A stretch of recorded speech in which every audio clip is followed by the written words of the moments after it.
So we're going to speak tonight about the cross in my life. First of all, I have been pointing out in previous sessions two very important facts about the cross.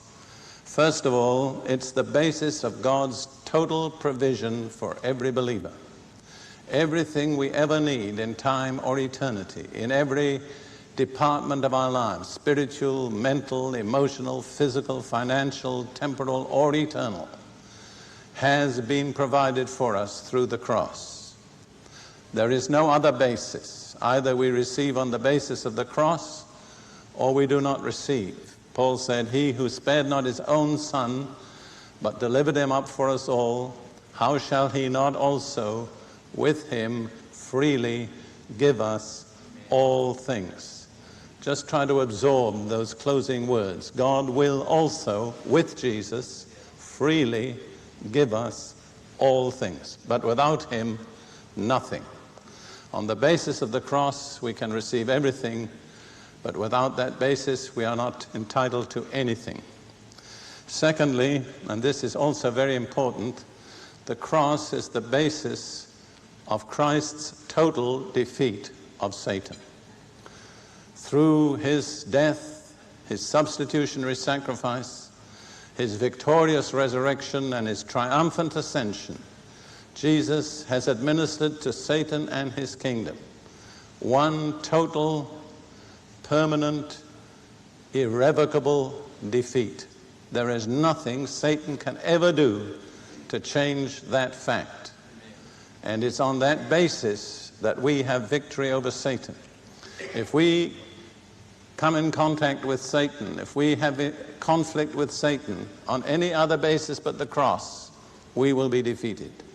But on the basis of the cross, we can be totally victorious. Now, because of these two important facts about the cross, Satan has a strategy against the church. He cannot change what has been accomplished by the cross. That's eternal. It's settled by God. But what he can do and what he seeks to do is to hide from the church what was accomplished by the cross, so that when the church loses sight of what was accomplished by the cross, then the church no longer enjoys the benefits provided. The church no longer lives in the full provision which was made by the cross, and the church is no longer capable of administering Christ's defeat to Satan. Now, this is brought out very clearly in one particular verse in Galatians chapter 3 and verse 1. And I have meditated on this verse now for at least 10 years, probably longer. When I first read the verse, like so many verses in the Bible, I just read it and I didn't think much about it. But gradually, it impacted me more and more. And I see in it myself today a key to understanding the problems of the church. This is what Paul says. Now, there are two versions according to different original texts. I'm going to follow the shorter version, which is followed in the NIV and the NASB and probably others. O foolish Galatians, who has bewitched you, before whose eyes Jesus Christ was clearly portrayed as crucified? Now, that's an amazing statement. Probably you've never been sufficiently amazed by it. But Paul says to these Spirit-filled Christians, and you'll see in a few moments they'd been saved, they'd been baptized in the Spirit, they had witnessed and were witnessing miracles. But he says to them, who has bewitched you? Witchcraft is the primary word for the spiritual forces released from Satan's kingdom into the earth. So these, quote, Spirit-filled Christians, and you know, when I hear the word Spirit-filled, and I see the lives of some people called Spirit-filled, I say, yes, but just a thimbleful. You can fill a thimble, you can fill a cup, or you can fill a bath. All of them are filled, but they don't contain the same amount. But when I see the lives of Spirit-filled Christians, I say to myself, they don't realize that Satan has a strategy against them of which they're not aware. Actually, I found myself in a situation in 1963. I don't want to go back into the details.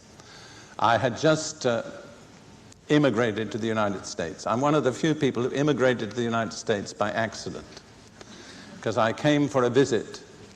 The immigration authorities at the border told me that 6 months was too long for a visit. Well, I said, maybe you can help me, because I've dealt with a lot of immigration authorities in different countries, and I know you never argue with them, you just put yourself at their mercy. So they said, come on in and we'll arrange it.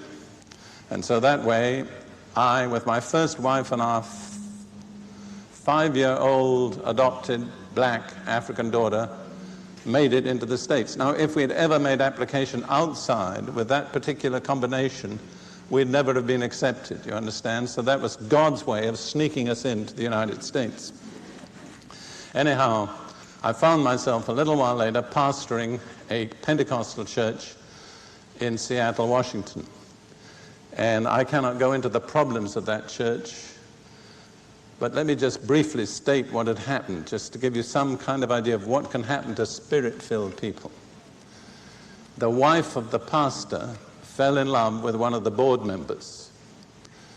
And as a result, the pastor's wife divorced the pastor, the board member divorced his wife, and the pastor's wife and the board member married and carried on pastoring the church. All this was publicly known. There was no secret about it. Well, you'd say that couldn't happen in a Pentecostal church. It could, and it did. And when I talked with the people, they said to me, there's something about that woman. When she looks at you, your blood runs cold and you just don't know what to say. And she had actually gained total control over that congregation. And my first wife and I, Lydia and I, really, we'd never been in a situation like that. And I began to seek God. I didn't know what to do about it, because by that time she had moved out, but the congregation was still under her domination. And I read this verse, "Foolish Galatians, who has bewitched you?" And I said, that's it. They're bewitched. I couldn't believe at first that, Pentecostal Christians could be bewitched. But when I grasped the truth, and Lydia and I took our stand, agreeing together in prayer, we broke that power, the congregation was released, the situation was restored. But that was where I was first introduced to the reality of Galatians 3:1, who has bewitched you? Now, how did Paul know that they were bewitched? The second part of the verse tells us. They had lost the vision of Jesus Christ crucified. What had witchcraft done? It had moved in and obscured the reality of the cross and all that was obtained for them through the cross. What was the result of losing the vision of Jesus Christ crucified?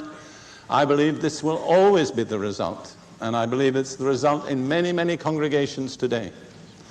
They went into carnality and legalism.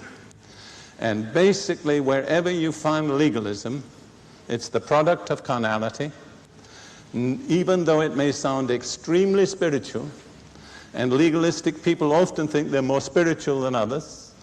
Nevertheless, it's an expression of the flesh, of carnality, and not of spirituality. And it goes together with the works of the flesh.